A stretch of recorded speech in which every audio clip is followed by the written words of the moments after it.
Lydie Chamaret développe depuis quelques années un travail sur l'étude de l'enveloppe corporelle, avec comme matériau de prédilection le textile et les nombreuses techniques qui permettent sa mise en forme. Le corpus se divise entre des pièces nomades, portées ou portables proches du vêtement, qui métamorphosent les corps et leurs gestuels, et des pièces qui s'apparentent à des enveloppes d'objets, de fruits exposés comme tels, comme des traces, des négatifs. Inspirée par tout le vivant, l'anatomie humaine, le règne animal et végétal, elle opère des hybridations et des greffes. Ainsi, dans Taquino, le modèle humain porte une parure de tête inspirée de l'apparat de séduction animal. Elle fait usage de matières étrangères à la confection de vêtements, latex, fil de fer, qui font basculer les pièces dans le champ de la sculpture. L'usage de la dentelle ne répond pas au canon de l'artisanat traditionnel. Elle est l'outil qui permet de créer des volumes inédits, de jouer sur les transparences, les couches, les plis, les reliefs et les courbes.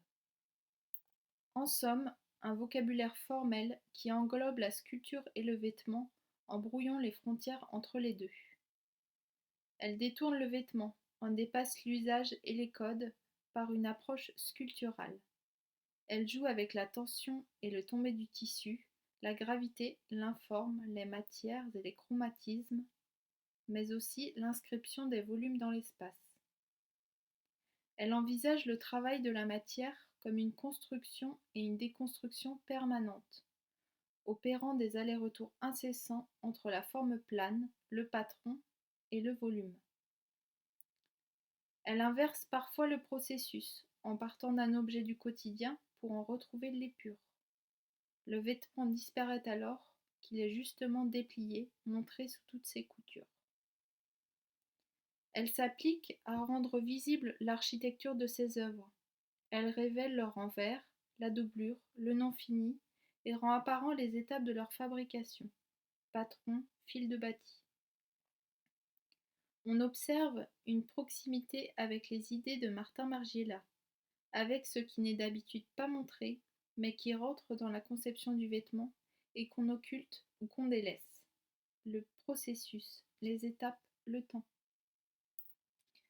Certaines pièces jouent sur le décalage, le paradoxe entre la spontanéité, la rapidité d'un geste banal du quotidien. Éplucher une clémentine et les longues heures de travail nécessaires à la technique de la dentelle au fuseau. La peau du fruit comme rebut devient elle-même le patron aléatoire de l'œuvre à venir, qui fixe un geste fugace.